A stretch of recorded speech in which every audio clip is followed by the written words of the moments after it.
What's up, y'all? This is your girl OVO Lemonade coming at you with another podcast. So on Saturday, October 28th, I went to Gabrielle Union's book signing for her book called We're Going to Need More Wine. And she did an on-stage interview with a moderator named Deborah Bass. This interview was so good, let me tell you. She was a true savage in these streets. So women now cheating has nothing on how she cheated back in the day. So I did tape the interview, and you'll get a little bit of it. I'm not going to give you all of it. I will put the part 2 next week. Here you go. Enjoy. Right? Okay, she's right there. Her film roles include her breakout hit performance in Bring It On and lead roles in Deliver Us from Eva, Bad Boys 2, and Think Like a Man. On television, she's had critically acclaimed recurring roles on Ugly Betty, Friends, Army Wives, and City of Angels. And then, how many of you are watching her current show? Raise your hand. She's currently the star of the popular BET show Being Mary Jane, where she portrays a powerful cable news anchor who is equally fierce in her personal life. Gabrielle is also a powerful advocate for sexual assault survivors and women's health issues and supports the Young Survivor Coalition, the Rape Foundation, and is an ambassador for the Susan G. Komen Foundation. And now we can add New York Times best-selling author. You guys are the greatest audience ever. We had John Hamm here, and you're beating that audience completely. This week debuted as number 7 on the national bestseller list. In these often funny, honest, and deeply compassionate essays, Gabrielle shares everything from her childhood love of author Judy Blume, who you can check out here if you're interested, her friendship with Prince, the ups and downs of her marriage, and issues of race and sexuality in Hollywood and America, in her distinctly intimate, relatable voice. The program this evening will be an onstage interview with Gabrielle Union, moderated by journalist Deborah Bass. Deborah, many of you may know. Tomorrow. So thank you guys so much for this. Wow. This is our biggest crowd yet. I know we're gonna. So thank you, St. Louis. Showed out. Thank you. All right, we'll get this started so you guys can actually ask some questions later. Just to start, now Gabrielle, you're writing from a perspective that is unique in that it is largely absent from literature. Black woman, smart, educated, middle class, and existing in an entirely white world in one way, and existing in an entirely black world in another. What was your inspiration for getting this in print, like just the style and the format of it? I wanted it to feel like a conversation. I think a lot of books that are supposed to be helpful and informative feel like they're talking at you, not like having a real dialogue.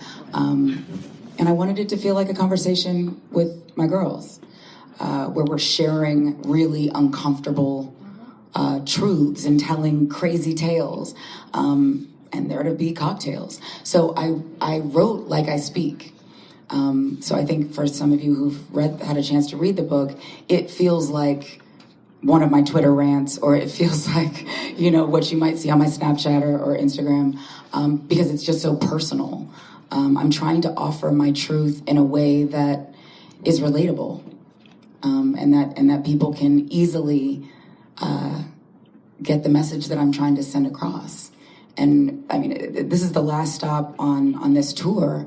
And what I've realized traveling across the country, meeting, now thousands of people are suffering, and we're suffering in silence.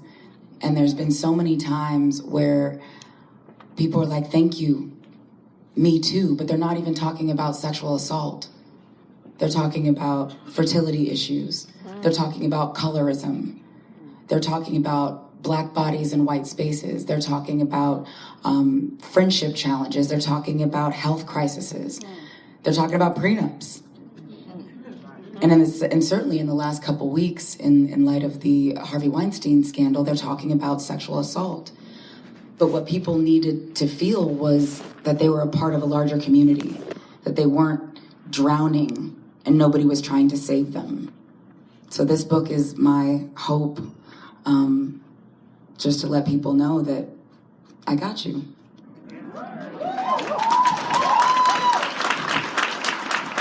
Did you have any idea that your story was going to be so relatable to so many women, especially women of color? I did. I speak at corporate events. I've been speaking at colleges for many years. After every speaking engagement, there would be a line of people to talk not about Hollywood, but to say, what you set up there, I thought it was just me. I thought I was going crazy. And so no, I mean, I knew that there was, a lot of my story is a lot of people's story. Everyone, I'm just gonna apologize now, and we're in a library, but I cuss, so I'm sorry. Yes. But a lot of people have been through some shit. Yes. But we don't talk about the shit. And so people tend to just continue to suffer because you think you're alone. But what did take a while was for me to have enough therapy to be able to share it in such a public way and do a press tour about it. And to be able to speak a little bit more eloquently and educated about some of the deeper issues that I cover in the book. I didn't want to throw out some of my tough issues without offering the journey. Yep. But my journey includes therapy for the last 25 years. This July was the 25th anniversary of my rape. And I have been in therapy ever since. People are like, I know, I see how you got to Hollywood. I see you on Instagram, goals. And I'm like, I should be doing, Facebook Live from my therapist's office, because that's what gets me to the goals picture, Right. Which are filtered, by the way.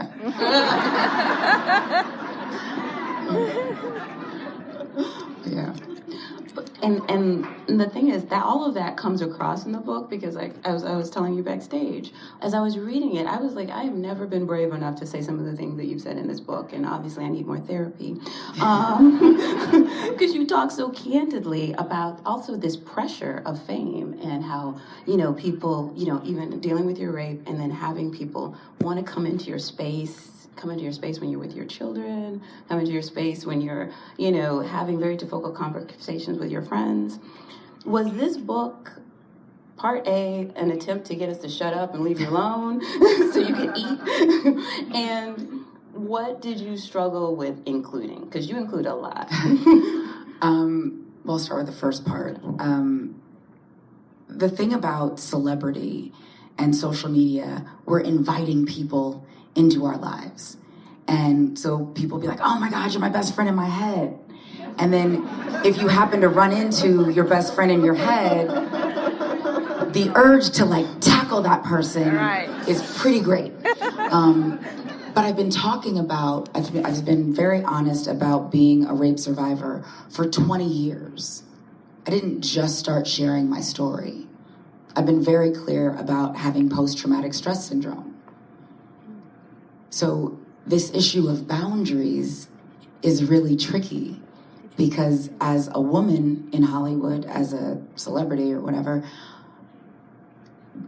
to be a good girl is to allow everyone into your space. You post for every picture, no matter how uncomfortable. You don't move somebody's hand when they're groping your butt. You don't move somebody's, when they do the old wrap around and they get you on the side boob. We all know the move.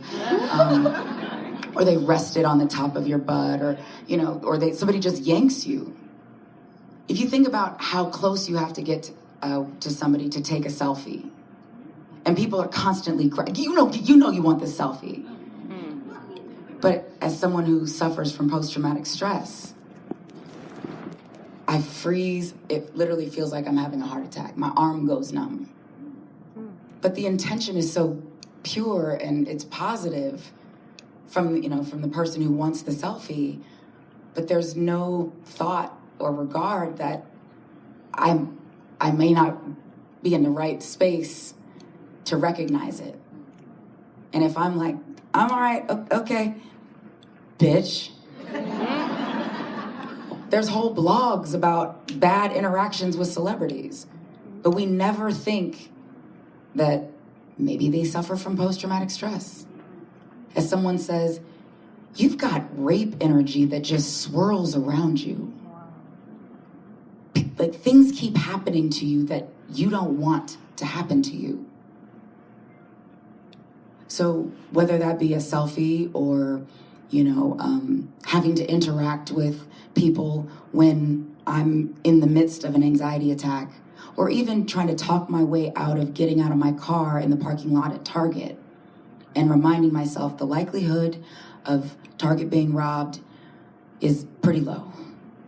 You've got your list, you've got your time, this is how you're gonna get in there, and then I'll be in Target, I'll be feeling pretty good. You go into Target for one thing and list be damned.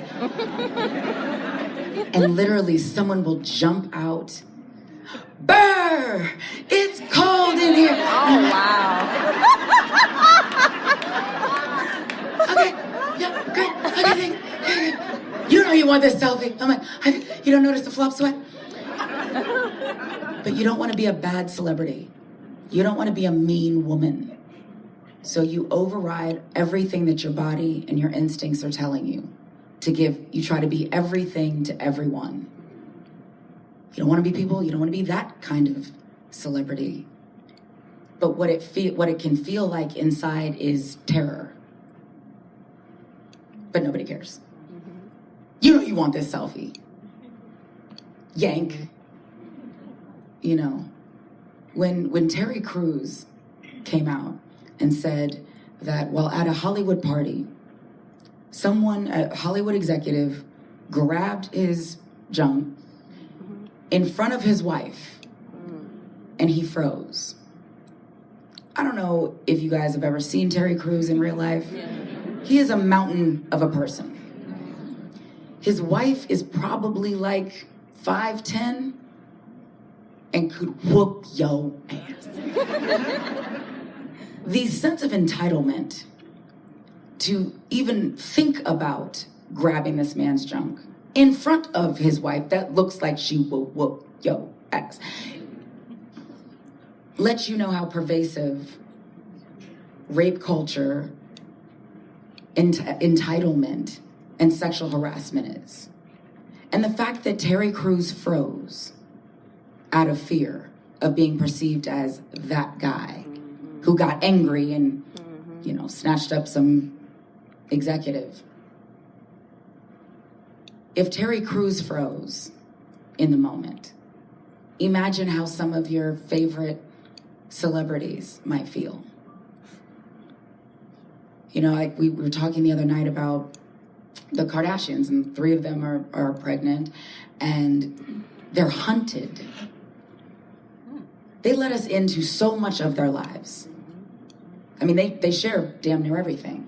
Right. The fact that they've held back on this after Kim has been quite articulate about her fertility struggles, Khloe's been very articulate about her fertility struggles, but we hunt them. We want that bump. Give me the bump, Khloe! Damn you in that baggy sweatshirt. But if anyone out there has had any kind of fertility issue or suffered any kind of miscarriage, your whole pregnancy you wish you were surrounded by a steel cage.